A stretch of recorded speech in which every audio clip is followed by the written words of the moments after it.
I mean, 2 series per day. We're basically halfway through the first. That's right, and now, of course, have a glimpse to your favorite players on deck. Of course, you got Moon, always with his slick hair, and they are pretty much unfazed. We're going to be going in towards our very first game in a real short bit, and here we go. And towards the land of Dawn for Game 1 in the M2 World Championship of Mobile Legends Bang Bang. Over right here with me, casting alongside is definitely going to be Leo Gaming, and I'm Contra.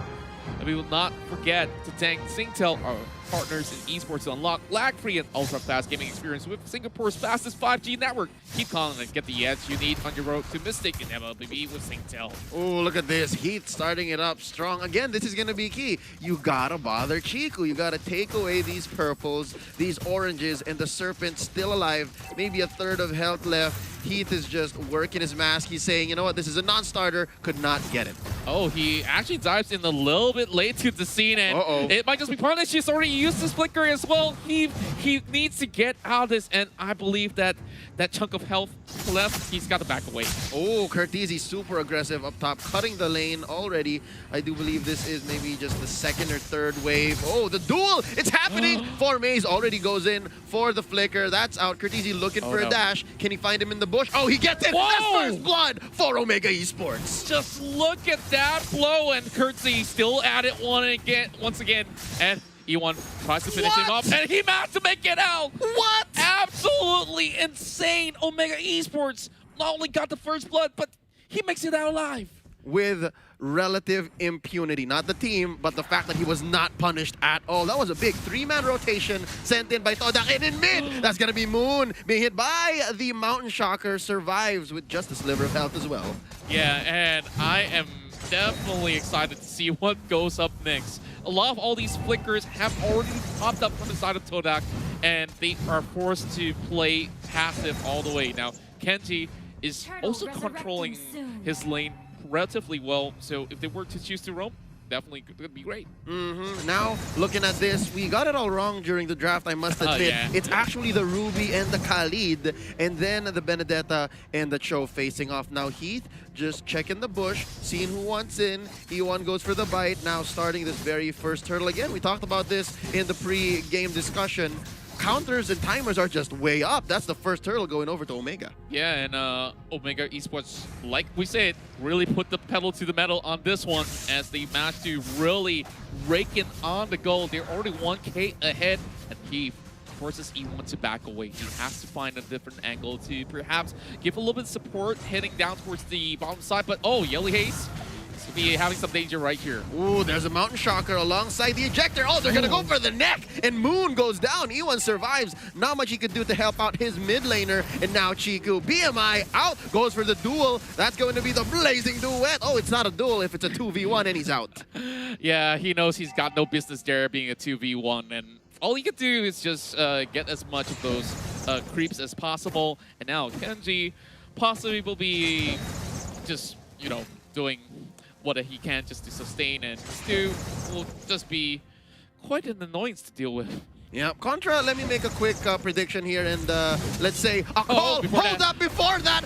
Nice ejector, 3-man rotation. Not much Stu could have done. I was going to say, if that didn't happen and these two side laners here, top and bottom, just continue doing what they did, it would be a slow crawl win for Omega. It's because they're winning these side lanes, right? But then Heath comes in with the massive rotation. Indeed, and you just see that Todak just haven't seemed to find a way to respond to this at all. This is not what they're used to in the early game, and it's really costing them a lot. Now, you can see 3-0, but all you have to do is just to hold on and eventually look for that mid-game fight. But oh, Winter Dragon in towards the mid side. As you can see, Moon dives in as well. Yelly Haze gets caught out, and it's going to be Eve. They'll be forcing the flicker out of Maze, and he finally pops that away. Nice Hurricane Dance to save himself. Heath and Hajizi, there's not enough damage between the both of them. So even E1 gets away, even Moon survives. Now, real quick, big fight in the river. There's a rampaging sandstorm. Stu gets one.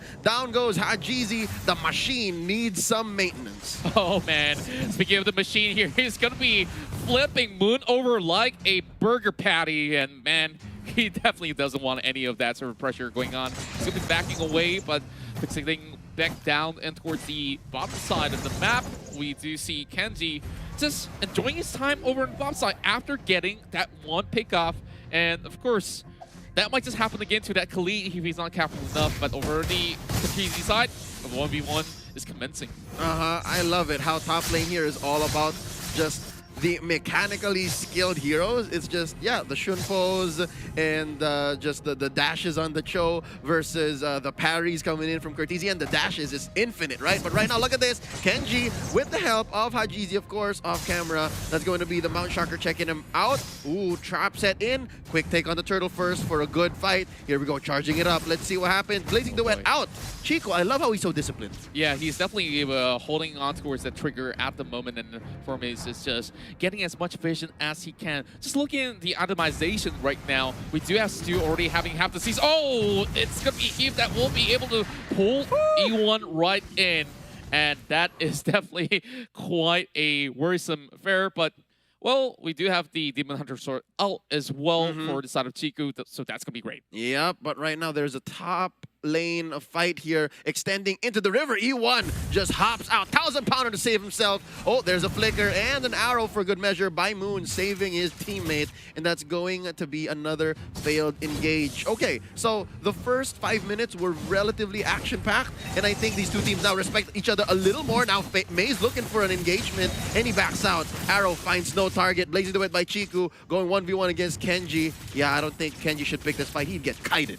Yeah, definitely he has already had a lot of his HP down, but he gets back up, quickly regens, and all the way back in. Stu is going to be engaging right here with the Sandstorm, and this 1v1 is not looking in favor of the side of Kenji. He opts out with the flicker. That's going to be a fight that he does not want to pick up. And, ooh, Maze already picking up the Blade of Despair. He means business as he takes these smaller creep camps up top. But now, that is a Hurricane Dance that E1 regrets. And there's an ejector on the Chiku. The first death for the jungle player for Todak. And there's some revenge on the Yelly Haze. But Hajizi gets the third one. Will there be a fourth? No, it's going to be a trade instead. Heath is still alive. How did Heath survive? I don't understand. They went in 1 by 1 and easily give up the mid lane tower. And Omega Esports just got so many freebies going their way. They're definitely enjoying what they can possibly take at the moment. Not a single turtle missed, and now they're going to take their third after that quick rotation and conversion in mid after what I believe was a 3-for-1. Yeah, and I definitely think it's not even worth it for them to really dive in towards the side of Heath. Like, what do you actually get by just shutting down a jaw hit? Absolutely nothing. And now E1 getting caught out again, and you can just see Heath is just in every single one of these team fights. And already Mr. Fundamentals, as some folks would like to call him, sitting at 1-0-5. And here's the thing, Contra, do note, he is playing with Pull Yourself Together, so you kill him, he comes back all the sooner. He doesn't care. That's right, Leo. Like, all you have to focus on is all these sort of hyper carries coming out online. And oh, one more injector all the way to the back. They cast the Selena, and Moon is out of it. Picture right now. Omega 8-3. Wow, Moon was just thinking like about what he's gonna have for lunch, and he's like, hold up, there's 3 members of Omega on me. I was not planning for that, and I think Todak, they were thinking maybe a step ahead, and they were like about to rotate, but it was just too late. Again, the fact that Yelia is here, has the Eudora, means he's playing for the neck. He's playing for keeps, and there's another one. Ejector into the back. E1 goes for the Hurricane Dance. They just need one more hit, and oh, not enough Smart Missiles to finish the job, and there's a hook in by Kenji. Going for the finish is Hajizi. That's a double. Moon goes down finally, and another turret. Well, what can I say? It's just a straight-up stomp right now where you could just see Heath outright bullying this Akai. Every single time he sees that panda's going to go extinct, and seems like there's going to be another one biting the dust. And once more, E1 goes down. Ooh, Stu tried to help. I see that. Stu tried to help. Goes in with the Rampaging Sandstorm. I'll stun him. Let's see what happens. Oh, it's not enough. He survives. He goes back in. And I think Quick Sand Guard would have been a little too dangerous given that Yelly Haze was there as well. Could have gone for the stun. Stop the shenanigans. And right now, the map is looking mad blue, Contra. It's looking mad blue. And Omega Esports, this is what they're good at. Again, they know the steps between A, B, and C. You take them to like maybe J and K, things get a little shady, but it's not going to happen because they get another one. Stu goes down in mid. Kenji gets caught out. Oh, he hooks him in! He hooks him in! They despair! They I'm sorry. I'm losing my words. It's because it's just too crazy. What was that? The flicker and hook? The flicker and hook? Wow. We got to catch a replay if we can because that was absolute beauty. I've lost for words, but you know what? Go ahead. Go ahead, take the Lord. I think Todak is pretty much done for now. That was ridiculous. That was, what, 3 people underneath the turret. He goes for the hook, flickers away, feeds Chico and the rest into the rest of Omega Esports. That's the wrong team, but you know what I'm saying? Like these stickers, okay. Yeah, they're in other groups, but wow, Omega Esports sitting at 14-3.